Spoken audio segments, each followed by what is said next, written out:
السلام عليكم، ازيكم يا حبايبي؟ عاملين ايه؟ يا رب تكونوا بخير. النهارده هعمل معاكم وصفه سهله وسريعه، طبعا متوفره في كل بيت. لو جايه من بره مستعجله عايزه تعملي اكل هتعمليها، لو مستعجله وطلبه الجامعه اللي بيبقوا راجعين من المحاضرات مستعجلين، حاجه سريعه ممكن تعمليها وتفرزيها. اول حاجه جبت الطاسه قطعت فيها بصله. انا والله ما كنتش هصورها، بس قلت يلا حد يستفاد منها، حد يكون محتار يعمل اكل ايه وعنده الحاجه متوفره فيقوم يتشجع ويعمل بسرعه. حطيت معلقه زيت او معلقتين زيت، وقطعت بصلايه صغيره هقعد اشوح فيها كده لغايه ما تصفر. وعندي نص لحمه مفرومه هحطه عليها بس لما تدبل. وعندي حله هنا اهو، دي حاطه فيها ميه عشان اسلق فيها مكرونه. ما هي الوصفه سهله وسريعه ازاي بقى؟ كلنا طبعا بنحب او كله بيحب المكرونه، انا مش بحبها قوي. اهو اقعد اقلب كده. وده حبايبي فضيت نص كيلو اللحمه. انا طبعا كنت بتكلم وفاكره الكاميرا شغاله وهي مش شغاله، معلش.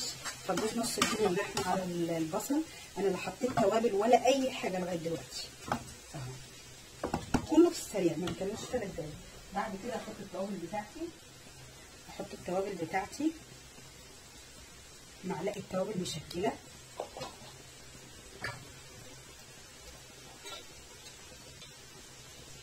معلقه كزبره ناشفه تدينا ريحه حلوه،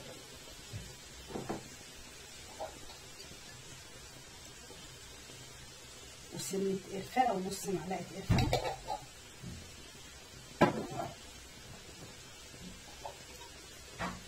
نص معلقه فلفل اسود على جوز الطيب،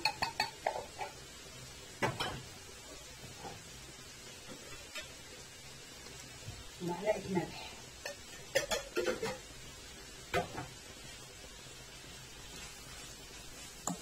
بس اقلب بقى كله كده.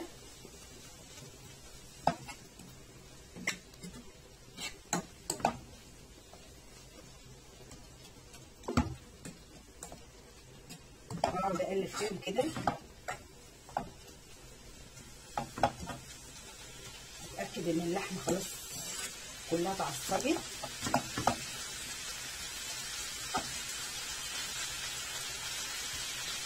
سهله سريعه. لو ممكن تعمليها بفراخ، يعني لو عندك حتت فراخ صغيره تضربيها في الكبه او تعمليها زي ما هي حتت صغيره، تقطعيها حتت صغيره وتعمليها بيها تبقى اجمل وطعمها احلى. مره هبقى اعملها معاكم بالفراخ، سريعه جدا جدا جدا. بعد كده عندي نص كيلو قطه، طبعا انا ضرباه مع قرن فلفل احمر او رومي او حراق، اي فلفل انت عايزاه، كله كده على بعضه. طبعا انا حاطه التوابل بتاعتي وهي مش محتاجه حاجه تاني، بس اسيب كل ده بقى يتسبك مع بعضه تسبيكه كويسه جدا جدا. ودي الميه بتاعتي غليت، احط فيها شويه زيت، واحط فيها مكعب ماجي وشويه ملح عشان المكرونه يبقى طعمها حلو. واي نوع مكرونه بقى انت حباه اسلقيه، اي نوع مكرونه انت عايزه تعمليه اعمليه، بتبقى حلوه في كل انواع المكرونات، سباجيتي، قلم، المقصوص الصغيره، اي حاجه. اسيب كل ده بقى يتسبك كويس جدا وهرجع لكم. احط هنا مكعب ماجي في الميه عشان يبقى طعمها حلو،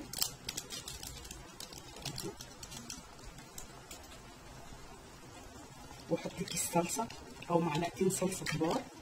ولو ما عندكيش عادي ما تحطيش، بس بيديلها طعم. ممكن تعملي زي ما قلت لك كميه.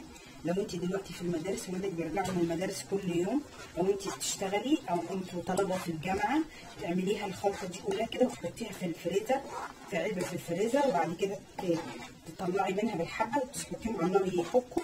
على ما تكوني سلقتي المكرونه هيكونوا هم فكوا، تبقى جاهزه. وده حبايبي كده خلاص التسبيكه بتاعتي بقت جاهزه اهي. بصوا ما بقاش فيها ميه، خلاص الطماطم مع اللحمه. بس اسلق بقى المكرونه واحطها في طبق، وكل واحد يحط له معلقه معلقتين على طبقه او 3 زي ما هو عايز. بس كده خلصت. اغرف المكرونه واوريكم، بس انا حبيت اوريكم دي. بصوا ما بقاش فيها، عايزه تخلي فيها صوص شويه يعني قبل كده وقفت عليها شويه، بس هي بالنسبه لي كده احنا بنحبها كده حلوه كده. وده حبايبي المكرونه اللي سلقتها. انا سلقت المكرونه قلم، حط عليها كده. ممكن تحطي فيه فلفل حامي لو انت بتحبي الحراق، تقطعي جوه الصلصه كده، جواها مشروم بيخليها حلوه وبيخلي طعمها حلو. بس وجبه كامله متكامله. اتمنى يا رب وصفتي السريعه تكون عجبتكم، جربوها. اسيبكم في رعايه الله والسلام عليكم.